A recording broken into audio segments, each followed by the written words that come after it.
Okay guys, I took the information that I received through helpful feedback through the comments, went back through my tune, pulled up and built, basically modified the timing table that I posted yesterday because I got a little aggressive, okay?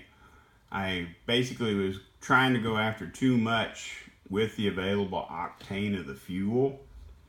The timing table I built previously in my first test, and keep in mind, I am not a professional tuner.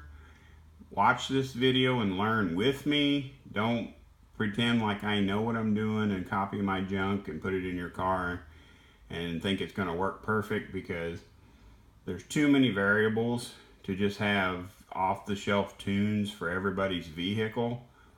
You know, the amount of exhaust flow you get from your exhaust system can change the tune that works best for your vehicle. So take this with a grain of salt. This is my second attempt at building a 87 octane pump gas tune for a 2000 4.8 liter LS engine, LS family engine, because everybody wants to argue over the iron block versus aluminum controversy. And anyway, we got more important things to do, like having fun and trying to make some horsepower. So basically what I did was watch the runtime data, drive data from yesterday, and I was not seeing any major changes to spark in the 2000 to 4000 RPM range, which was my initial target or focus area where I wanted to improve my throttle response, the power, the torque. I wanted it to pull harder in the 2000 to 4000 range. Again, I basically stole information that I picked up from Floppy Mechanics videos on his YouTube channel. Please feel free to visit his channel and look at his HP tuner tuning videos. What I found was the tune that he used to optimize the 2006 Chevy truck in his How to Use HP Tuners 101 video. They must have been using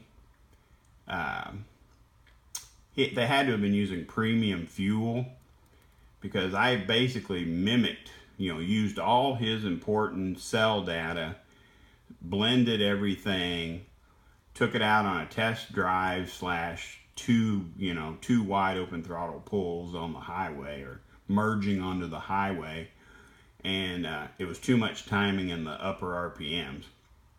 I was very happy with the way it came on strong between 2000 and 4000. I did not see any spark retard in that 2000 to 4000 range, but because I was demanding too much timing in the upper RPMs, I'm going to say 4000 to 6000 at least, it was holding the engine back.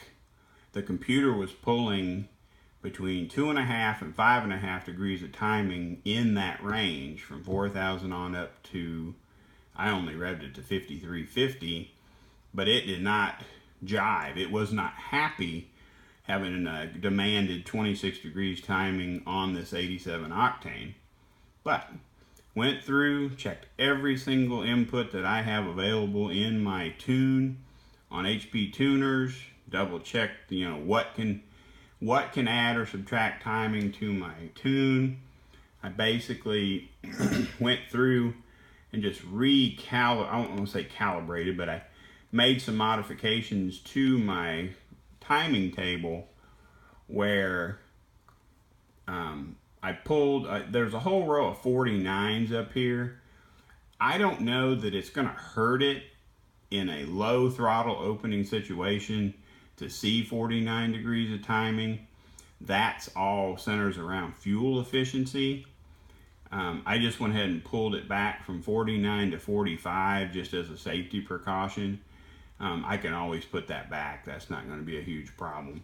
But basically what I've done is dropped all my demanded timing in the wide open throttle range to not exceed 22 degrees from starting at 3200 all the way up to 8000. So hopefully that's going to work. We'll find out here in a minute. Now keep in mind, anytime I do changes, I'm using my blending and smoothing tools on HP tuners to blend everything together so you don't have any weird cell transitions or drop-offs or fluctuations up and down. You want to make sure any changes you make while you're doing this process, blend everything. That's the trick I've learned, is that you can kind of change certain areas and then blend it. Make sure everything's blended. So basically I've lowered the highest, well, now keep in mind this is my octane tables. Highest I have in there right now is 22, which is 1 to 3 degrees more than what the factory tune had, if you guys follow. And again, this is a 2000 4.8 engine. The highest timing in the stock table was 21 degrees. Okay, so basically you could say that I'm only adding 1 degree across the 4000 up RPM range, but because during the blending process and all that, there are areas that have been increased 1 to 3 degrees of timing, you know. And if I do a run data and I see any problems whatsoever with the computer pulling timing out of it, because keep in mind, I want to reiterate to everyone, this is not a max effort 92, 93 octane premium fuel tune.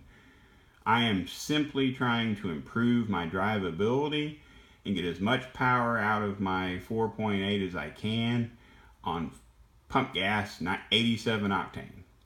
A lot of guys from the racetrack call it pump piss gas because it's literally the lowest octane gas you can buy at the store, cheapest stuff. Right now it's like $2.05 a gallon. You know, I will build another tune specifically for premium gas in the future, but right now I'm looking at bone stock 2000 4.8. The only modifications is it's got no catalytic converters, true free-flowing 2.5 dual exhaust through Magnaflow mufflers. It's got a cold air intake, and that's pretty much it. I mean, I can't think of anything off the top of my head. It's basically, the engine itself is all bone stock 2000 4.8. We're supposed to have a dyno day coming up September 22nd at House of Boost in Grandview, Missouri. I'm just playing with this thing to see what kind of power can I get out of this setup on 87 octane. You know, like I said, I will in the future build another timing table and another tune that'll work in conjunction with a little bit higher octane fuel. But at this point, I just want to work with the engine that I have, running the octane fuel that I want to buy, and just go that route until I'm ready to try to up the power. So anyway, I wanted to show you guys this timing table. And again, I am not a professional. I'm just showing you the process I'm going through to try to build a tune for a 87 octane 4.8. I had a longer start, idle, and run data log or whatever. I had a better example of what it could do or what it didn't do, but I forgot to push save and accidentally clicked rescan or start scan again instead of my play button. Yeah, I know, I'm old and dumb, I apologize. But this is my live data of the car idling with a little bit of revving. Here is a question that I have. Why is it I'm not getting a histogram in my Spark Advanced table in the upper right hand corner of the screen? Because I've noticed that when you look at other people's live run data, it shows at the different cylinder air mass positions different timing values. But I've noticed that my MAF, I don't know if my MAF sensor is like acting up or going crazy or what's going on with it. But if you look at this video, I don't know how to interpret the information, because my MAF it basically hovers around 90, I would say 95 to 90, I'm going to say 97 to a 1.00 on my pounds per minute on the MAF. Let me see if it'll start over here. But look at this thing. It starts at 90, 89, and at one point when I start to rev it, my MAF jumps all the way up to like 1.29. Look, it had a 4 point something on my MAF, but now it's over 1% or 1.0. I don't know what the heck that means, but it just seems like a really high MAF reading. I don't know. I hadn't really paid a real close attention to that previously, but I don't know. It's interesting to look at all this data and try to learn and figure out what it's actually doing. But what I don't like is when you're revving it above idle, why am I not getting a representation of the timing values on my Spark Advanced table in the upper right? I'm sure it's a setting or something I need to click. Max values, minimum values, average values, blah, blah, blah, blah, blah, blah. But on most people's histograms, as it's running, this thing's bouncing all over this field, kind of showing you what the timing is, so that you don't have to sit here and just, focus on the spark. On the spark's right here, by the way. Just sitting there trying to watch the spark and the RPM and figure out if there's something weird going on. For some reason, I'm not collecting data the way I want to, so please reply in the comments. Let me know what I can do differently on my settings when I'm running my scans, so I can figure out what's going on with my timing to RPM. I do plan on getting a live data, like run data again, driving it, but right now it's raining, and I can't really do full throttle acceleration on this car in the rain. And because my OBD2 port is underneath the hood, I don't want to take a chance on getting any water in the connections to the HP tuner and all that, since it's borrowed from a friend. So anyway, that's where I'm at. I'm pretty happy so far. I like the way the tune looks as far as my demanded fuel, the timing, blah, blah, blah. But we have to be able to make power with no timing retard and no detonation. So, playing with this tune is, one step at a time. If you guys would just please, especially if you have experience in building timing tables, kind of look over what I have here and tell me, am I getting too aggressive too fast in my quest to build power between 2000 and up? Am I getting too aggressive in my transition cells between the idle to wide open throttle, even in the, 1400 to 2000 to 2400 range?